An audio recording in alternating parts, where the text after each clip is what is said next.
Hello friends, ಇವತ್ತಿನ ಸಂಚಿಕೆಯಲ್ಲಿ ಏನಾಯಿತು ಅಂತ ನೋಡ್ಕೊಂಡು ಬರೋಣ ಬನ್ನಿ. ಸುಭಾಸ ಹಸಮಣೆ ಮೇಲೆ ಕೂತಿರ್ತಾನೆ. ಪುರೋಹಿತರು ಹುಡುಗಿನ ಕರ್ಕೊಂಡು ಬನ್ನಿ ಅಂತ ಕೇಳ್ತಾರೆ. ಆಗ ನವ್ಯನ ಕರ್ಕೊಂಡು ಬರ್ತಾರೆ. ನವ್ಯನು ಹಸಮಣೆ ಮೇಲೆ ಕೂತ್ಕೋತಾಳೆ. ಸುಭಾಸ ಅವಳನ್ನೇ ನೋಡ್ತಿದ್ರೆ ನವ್ಯ ಸುಭಾಸನ ಸಿಟ್ಟಿಂದ ನೋಡ್ತಾಳೆ. ಆಗ ಸುಭಾಸ ತಲೆ ಕೆಳಗೆ ಹಾಕ್ತಾನೆ. ಸಾವಿತ್ರಿ ವಿನಂತಿ ಮದುವೆ ಆಗುತ್ತೆ ಅಂತ ಸಿಟ್ಟಿಂದ ನೋಡ್ತಾ ಇರ್ತಾರೆ. ಪುರೋಹಿತರು ಶಾಸ್ತ್ರಗಳನ್ನು ಮಾಡಿಸ್ತಿರ್ತಾರೆ. ಆಗ ಚಿತ್ರ, ಅವ್ವ ಈ ನವ್ಯ ಏನಾರ ಅರ್ಧದಲ್ಲಿ ಮದುವೆ ಬೇಡ ಅಂತ ಎದ್ದು ಹೋದರೆ ಆಮ್ಯಾಕೆ ನಮಗೆ 1 ಕೋಟಿ ರೂಪಾಯಿ ಸಿಗಾಕಿಲ್ಲ. ಅದಕ್ಕೆ ದೊಡ್ಡಪ್ಪನ ತಾವ ಈಗಲೇ 1 ಕೋಟಿ ರೂಪಾಯಿನ ಇಸ್ಕೊಂಡ್ಬಿಡು, ಅದನ್ನು ಬ್ಯಾಂಕಿಗೆ ಹಾಕಿ ಭದ್ರ ಮಾಡಿ ಇಟ್ಕೊಳ್ಳುವ ಅಂತಾಳೆ. ಹೌದು ಕಣೆ, ಈ ನವ್ಯ ಏಟೊತ್ತಿಗೆ ಉಲ್ಟಾ ಹೊಡಿತಾಳೆ ಅಂತ ಗೊತ್ತಾಗಕ್ಕಿಲ್ಲ.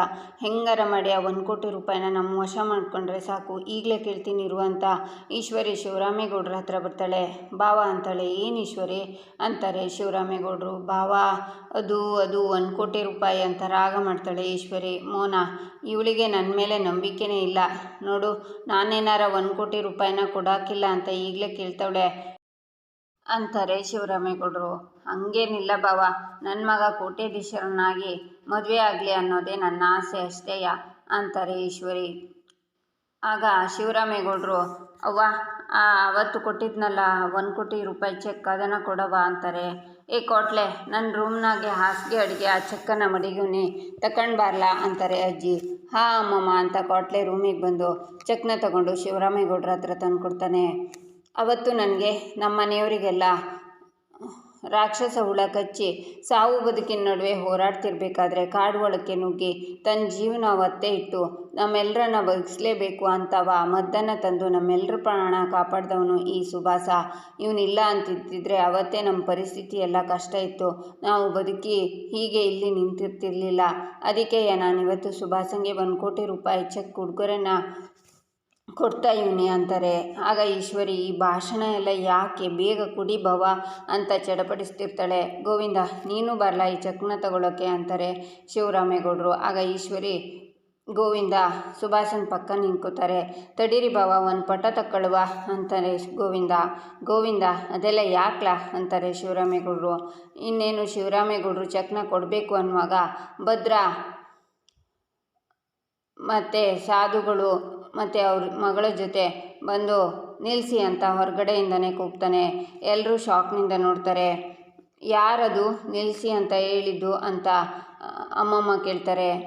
ಅದು ಯಾರಲ್ಲ ಅಮ್ಮಮ್ಮ, ನಮ್ಮ ಅಣ್ತಮ್ಮನೇ ಅಂತ ಕ್ವಾಟ್ಲೆ ಹೇಳ್ತಾನೆ. ಸಾವಿತ್ರಿ ಮತ್ತು ವಿನಂತಿ ಖುಷಿಯಿಂದ ಭದ್ರನ ಕಡೆನೇ ನೋಡ್ತಾರೆ. ಆಗ ವಿದ್ಯಾ ಸರು ಹತ್ರ ಅವರು ಬಂದೇ ಬರ್ತಾರೆ, ಬರದೇ ಇರೋಕ್ಕಿಲ್ಲ ಅಂತ, ಕರೆಕ್ಟ್ ಟೈಮ್ಗೆ ಬಂದವರೇ ನೋಡು ಅಂತಾಳೆ. ಸರು ಖುಷಿಯಿಂದ ಹೌದು ಅಂತಾಳೆ. ಆಗ ಅಜ್ಜಿ ಭದ್ರ, ಯಾಕ್ಲಾ ಹಂಗಂತೀಯ, ಏನಾಯಿತು ಅಂತಾರೆ. ಅಮ್ಮಮ್ಮ, ಅಣ್ತಮ್ಮ ದುಡ್ಡು ಕೊಡೋದು ಬೇಡ ಅಂತಾನೆ ಅಂದರೆ ಏನೋ ಕಾರಣ ಐತೆ ಅಮ್ಮಮ್ಮ, ಏನು ಅಂತ ಕೇಳವ ಅಂತಾನೆ. ಯಾಕ್ಲಾ ಭದ್ರ ಚೆಕ್ನ ಕೊಡೋದು ಬೇಡ ಅಂತಿದ್ಯಾ, ಕಾಡಿಂದ ಕಷ್ಟಪಟ್ಟು ಮದ್ದನ್ನು ತಂದು ನಮ್ಮೆಲ್ಲರ ಪ್ರಾಣ ಕಾಪಾಡಿದವನು ನಮ್ಮ ಸುಭಾಸನೇ ಅಲ್ವೇನ್ಲ ಅಂದಮೇಕೆ ನಾವು ಅವತ್ತೇ ಅವನಿಗೆ 1 ಕೋಟಿ ರೂಪಾಯಿ ಚೆಕ್ನ ಕೊಡೋದಕ್ಕೆ ನಿರ್ಧಾರ ಮಾಡಿದ್ದೀವಿ ತಾನೆ, ಈಗ ಯಾಕ್ಲಾ ಬೇಡ ಅಂತಿದ್ಯಾ, ತಡೀತಿದ್ಯಾ ಅಂತಾರೆ ಶಿವರಾಮೇಗೌಡರು. ಅಪ್ಪಯ್ಯ, ದಿಟ್ಟವಾಗ್ಲೂ ಕಾಡಿಗೆ ಹೋಗಿ ಮದ್ದನ್ನು ತಂದು ಎಲ್ಲರ ಪ್ರಾಣ ಉಳಿಸಿದ್ದಿದ್ರೆ ನೀವು 1 ಕೋಟಿ ಅಲ್ಲ ಅಪ್ಪಯ್ಯ, 2 ಕೋಟಿ ಕೊಟ್ಟರು ನಾನು ಬೇಡ ಅಂತಿರಲಿಲ್ಲ, ಖುಷಿ ಪಡ್ತಿದ್ದೆ. ಆದರೆ ನೀವು ಕೊಡ್ತಾ ಇರೋ ಚೆಕ್ಕು ನಿಜವಾಗ್ಲೂ ಯಾರು ನಿಮ್ಮ ಪ್ರಾಣ ಕಾಪಾಡಿದರೋ ಅವರಿಗೆ ಸೇರಬೇಕು ಅಪ್ಪಯ್ಯ. ಆದರೆ ಎಲ್ಲರನ್ನ ಯಾಮಾರಿಸಿ ನಾನೇ ಕಾಡೊಳಕ್ಕೆ ಹೋಗಿ ಕಷ್ಟಪಟ್ಟು ಮದ್ದನ್ನು ತಂದೀವ್ನಿ ಅಂತ ಹೇಳಿ ಎಲ್ಲರನ್ನ ನಂಬಿಸಿ ಮೋಸ ಮಾಡ್ತಿರೋ ಈ ನಯವಂಚಕ ಸುಭಾಸನಿಗೆ ಈ ದುಡ್ಡು ಸೇರಬಾರ್ದು ಅಪ್ಪಯ್ಯ ಅಂತಾನೆ ಭದ್ರ. ಆಗ ಸಾವಿತ್ರಿ ವಿನಂತಿ ಖುಷಿಯಿಂದ ಭದ್ರನ ನೋಡ್ತಿರ್ತಾರೆ. ಈಶ್ವರಿ, ಅಯ್ಯಯ್ಯೋ ಇದೇನಾಯಿತು, ಎಲ್ಲ ಹಾಳಾಯಿತು ಅಂತ ಗಾಬರಿನಲ್ಲಿರ್ತಾಳೆ. ಭದ್ರ, ಏನ್ಲ ಹೇಳ್ತಿದ್ಯಾ ನೀನು, ಸುಭಾಸ ಸುಳ್ಳು ಹೇಳ್ತವನ, ನಯವಂಚಕನ, ನನಗೇನು ಅರ್ಥ ಆಗ್ತಿಲ್ವೇ, ಒಸಿ ಬಿಡಿಸಿ ಹೇಳ ಅಂತಾರೆ.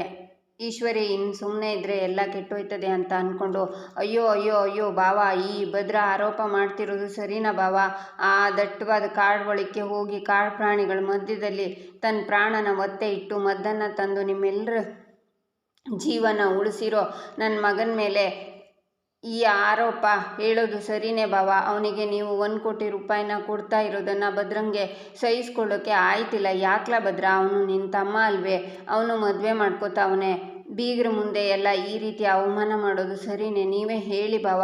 ಅವತ್ತು ನೀವು ಅಕ್ ಅಕ್ಕ ಸಾವಿತ್ರಿ ವಿನಂತಿ, ನಮ್ಮೆಲ್ಲರ ಪ್ರಾಣನ ಕಾಪಾಡಿದ್ದು ನನ್ನ ಮಗ ಸುಭಾಸನೇ ಅಲ್ವೇ?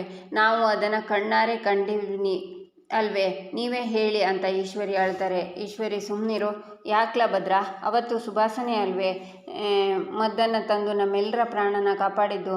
ನನಗೆ ಪ್ರಜ್ಞೆ ಇರಲಿಲ್ಲ. ಆದರೆ ಮೋನ, ಸಾವಿತ್ರಿ ಇವರಿಗೆಲ್ಲ ಗೊತ್ತಿತ್ತು ತಾನೆ. ಮೋನ, ನೀನೇ ಹೇಳು, ಏನಾಯಿತು ಅಂತ ಹೇಳು ಅಂತಾರೆ. ಹೌದು ರೀ, ಸುಭಾಷಣೆಯ ಮತ್ತಂದಿದ್ದು ನಮ್ಮ ಪ್ರಾಣನ ಉಳಿಸಿದ್ದು ಅಂತಾರೆ ಮೋನ. ಆಗ ಅಜ್ಜಿ, ಹೌದು ಕಣ್ಲ ಭದ್ರ, ಅವತ್ತು ಕಾಡಿಂದ ಮದ್ದನ್ನು ತಂದು ಎಲ್ಲರ ಪ್ರಾಣ ಕಾಪಾಡಿದ್ದು ಬೇರೆ ಯಾರೂ ಅಲ್ಲ ಕಣ್ಲ, ಸುಭಾಷಣೆಯ. ನಿನಗೆ ಯಾರೋ ಸುಳ್ಳು ಹೇಳವ್ರೆ ಕಣ್ಲ ಅಂತಾರೆ ಅಜ್ಜಿ. ಹೌದು ಅತ್ತೆ, ನೀವಾದರೂ ಹೇಳಿ ಅತ್ತೆ, ಭದ್ರ ಏನೇನೋ ಹೇಳ್ತವನೆ ಅಂತಾರೆ ಈಶ್ವರಿ. ಅಮ್ಮಮ್ಮ, ನಾನು ಸುಮ್ಮನೆ ಬಂದು ಇಲ್ಲಿ ಕತೆ ಹೇಳ್ತಿಲ್ಲ, ಸತ್ಯ ಏನು ಅನ್ನೋದನ್ನು ತಿಳ್ಕೊಂಡು ಬಂದು ನಾನು ಇಲ್ಲಿ ಮಾತಾಡ್ತಿರೋದು. ಅಲ್ಲಿ ಅವತ್ತು ನಡೆದಿದ್ದನ್ನು ಕಣ್ಣಾರೆ ಕಂಡವರು ಹೇಳಿದ್ದನ್ನು ಕೇಳಿನೇ ನಾನು ಹೇಳ್ತಿರೋದು ಅಂತಾನೆ ಭದ್ರ. ಅಂಥದ್ದೇನಿಲ್ಲ ಸತ್ಯ, ಆಯ್ತಲ್ಲ ಭದ್ರ, ಸರಿಯಾಗಿ ಹೇಳ ಅಂತಾರೆ ಶಿವರಾಮೇಗೌಡರು. ಅಪ್ಪಯ್ಯ, ಅವತ್ತು ಮದ್ದನ್ನು ತಂದು ಪ್ರಾಣ ಉಳಿಸಿದ್ದು ಈ ಸುಭಾಸ ಅಲ್ಲ ಅಪ್ಪಯ್ಯ, ಅವ್ರು ಬೇರೆಯೇ ಇದ್ದಾರೆ. ಮದ್ದನ್ನು ತಂದವ್ರ ತಲೆಗೆ ಹೊಡೆದು ಅವ್ರ ಕೈಯಿಂದ ಮದ್ದನ್ನು ತಂದು ನಾನೇ ತಂದೀವ್ನಿ ಅಂತ ಬಿಲ್ಡಪ್ ಕೊಟ್ಕೊಂಡು ಎಲ್ಲರನ್ನ ಯಾಮಾರಿಸಿ ಈ ಸುಭಾಸ ಬೆಂತಟ್ಸ್ಕೊತವನೆ ಅಪ್ಪಯ್ಯ ಅಂತಾನೆ ಭದ್ರ. ಆಗ ಈಶ್ವರಿ, ಅಯ್ಯಯ್ಯೋ ಭಾವ, ಇವನು ಏನೇನೋ ಹೇಳ್ತವನಲ್ಲ ಅಂತಾಳೆ. ಈಶ್ವರಿ, ನೀನು ಹೊಸಿ ಸುಮ್ಕಿರು, ಭದ್ರ ಹೇಳೋದನ್ನು ಪೂರ್ತಿಯಾಗಿ ಕೇಳಿಸ್ಕೊಳ್ಳುವ ಅಂತಾರೆ ಶಿವರಾಮೇಗೌಡರು. ಆಗ ವಿನಂತಿ ಖುಷಿಯಿಂದ, ಅವ್ವ, ನಾವು ಹೇಗಾದರೂ ಮಾಡಿ ಈ ಮದುವೆನ ನಿಲ್ಲಿಸಬೇಕು ಅಂತ ಅಂದ್ಕೊಂಡ್ರೆ ಇಲ್ಲಿ ಟ್ವಿಸ್ಟ್ ಮೇಲೆ ಟ್ವಿಸ್ಟ್ ಬರ್ತಿದೆ ಅಂತಾಳೆ. ಹೌದು ಕಣೆ ವಿನಂತಿ, ನಾವು ಅಂದ್ಕೊಂಡಿದ್ದಕ್ಕಿಂತ ಬೇರೇನೋ ಅದೇನು ಅಂತ ನೋಡಿ ಕಣ್ತುಂಬಿಕೊಳ್ಳುವ ಅಂತಾಳೆ ಸಾವಿತ್ರಿ. ಭದ್ರ, ಸುಭಾಸ ಆ ಮದ್ದನ್ನು ತಂದಿಲ್ಲ ಅನ್ಮೇಕೆ ದಿಟ್ವಾಗ್ಲೂ ಯಾರಲ್ಲ ಆ ಮದ್ದನ್ನು ತಂದಿರೋದು ಅಂತಾರೆ ಶಿವರಾಮೇಗೌಡರು. ಆಗ ಭದ್ರ ವಿದ್ಯಾನ ನೋಡ್ತಾನೆ. ಆಗ ವಿದ್ಯಾ ತಲೆ ಕೆಳಗೆ ಹಾಕ್ತಾಳೆ. ಆಗ ಭದ್ರ ವಿದ್ಯನ ಹತ್ರ ಹೋಗಿ ಅವಳ ಕೈನ ಇಟ್ಕೊಂಡು ಮುಂದೆ ಕರ್ಕೊಂಡು ಬರ್ತಾನೆ.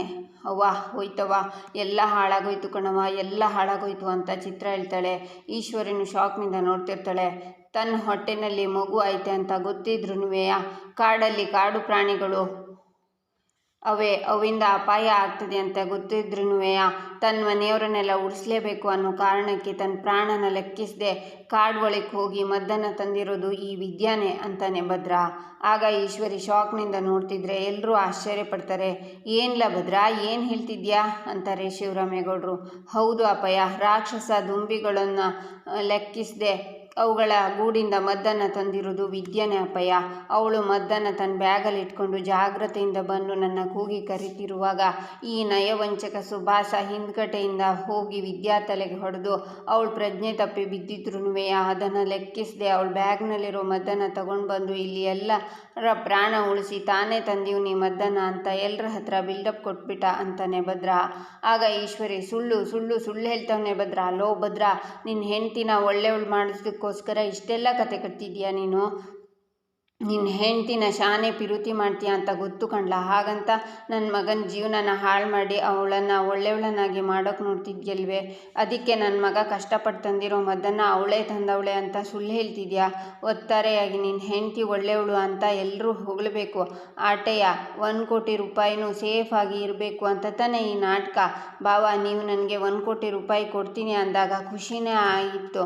ಆದರೆ ಈಗ ನನಗೆ ಬದುಕೋದೇ ಬೇಡ ಅನ್ನಿಸ್ತೈತೆ. ನನ್ನ ಮಗ ತಂದಿದ್ದು ಸುಳ್ಳಾದರೆ ನಾನು ಖಂಡಿತ ಬದುಕಕ್ಕಿಲ್ಲ ಬಾವ ಅಂತಾಳೆ ಈಶ್ವರಿ. ಈಶ್ವರಿ, ಏನು ಬೇಡದೇ ಇರೋ ಮಾತೆಲ್ಲ ಆಡ್ತಿದೆಯೇ ಅಂತಾರೆ ಶಿವರಾಮೇಗೌಡರು.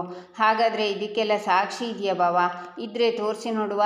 ತನ್ನ ಮಗ ತಪ್ಪು ಮಾಡೋಕ್ಕಿಲ್ಲ ಬಾವ ಅಂತಾಳೆ ಈಶ್ವರಿ. ಆಗ ಶಿವರಾಮೇಗೌಡರು, ಸುಭಾಸ ತಂದಿಲ್ಲ ಅನ್ನೋದಕ್ಕೆ ನಿನ್ನ ಹತ್ರ ಏನೆಲ್ಲ ಸಾಕ್ಷಿ ಐತೆ, ತೋರಿಸ್ಲಾ ಅಂತಾರೆ. ಹ್ಞೂ ಬಾವ, ಹಂಗೆ ಹೇಳಿ ಅಂತಾಳೆ ಈಶ್ವರಿ.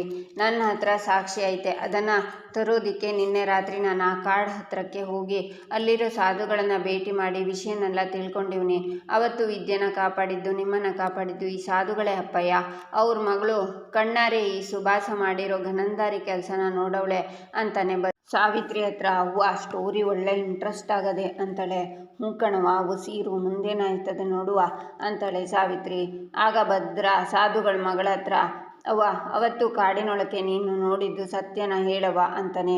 ನಮಸ್ಕಾರ, ನಾನು ಮತ್ತು ನನ್ನ ಅಪ್ಪಯ್ಯ ಔಷಧಿ ಸಸ್ಯನ ತರೋದಕ್ಕೆ ಕಾಡೊಳಕ್ಕೆ ಹೋಯ್ತೀವಿ. ಅವತ್ತು ನಾನು ಒತ್ತಾರನೆ ಔಷಧಿ ಸಸ್ಯ ತರೋಕ್ಕೆ ಹೋಗಿದ್ದೆ. ಆವಾಗ ಈ ವಿದ್ಯಾ ಗೌಡ್ರ ಎಲ್ಲಿದ್ದೀರಾ ಕೇಳ್ತೈತಾ ನಾನು ಕರಿತಾ ಇರೋದು ಅಂತಿರುವಾಗ ಆ ಸುಭಾಸ ಅನ್ನೋನು ಹಿಂದಿನಿಂದ ಬಂದು ಅವ್ರ ತಲೆಗೆ ಹೊಡೆದು ಮದ್ದನ್ನು ತಗೊಂಡು ಅಲ್ಲಿಂದ ಹೋದ್ರು. ಆಗ ನಾನು ಅವ್ರ ಹತ್ರ ಬಂದು ಅವರನ್ನು ಎಬ್ಸೋಕ್ಕೆ ಪ್ರಯತ್ನ ಪಟ್ಟೆ. ನಂತರ ನೀರು ತಂದು ಕುಡಿಸುವ ಅಂತ ಕೊಳಕ್ಕೆ ಹೋಗಿ ವಾಪಸ್ ಬರುವಾಗ ಅವರಲ್ಲಿರಲಿಲ್ಲ. ನಂತರ ಆಸ್ಪತ್ರೆಗೆ ಬಂದು ವಿಷಯ ಹೇಳೋಣ ಅನ್ನುವಾಗ ಅಲ್ಲಿ ಅವರಿಗೆ ಚಿಕಿತ್ಸೆ ಮಾಡ್ತಿದ್ರು. ಎಲ್ಲರೂ ಖುಷಿಯಾಗಿದ್ದರು. ಹಾಗಾಗಿ ನಾನು ಏನು ಹೇಳೋಕ್ಕೆ ಹೋಗದೆ ಸುಮ್ಮನಾದೆ ಅಂತ ಸತ್ಯನ ಹೇಳ್ತಾನೆ. ಆಗ ಈಶ್ವರಿ ಸುಭಾಷ್ ಶಾಕ್ನಿಂದ ನೋಡ್ತಾರೆ. ಇಲ್ಲಿಗೆ ಈ ಸಂಚಿಕೆ ಮುಕ್ತಾಯವಾಗುತ್ತೆ. ಮುಂದಿನ ಸಂಚಿಕೆಗಾಗಿ ನಮ್ಮ ಚಾನಲನ್ನು ನೋಡಿ ಸಬ್ಸ್ಕ್ರೈಬ್ ಮಾಡಿ, ಲೈಕ್ ಮಾಡಿ, ಸಪೋರ್ಟ್ ಮಾಡೋದನ್ನು ಮರಿಬೇಡಿ.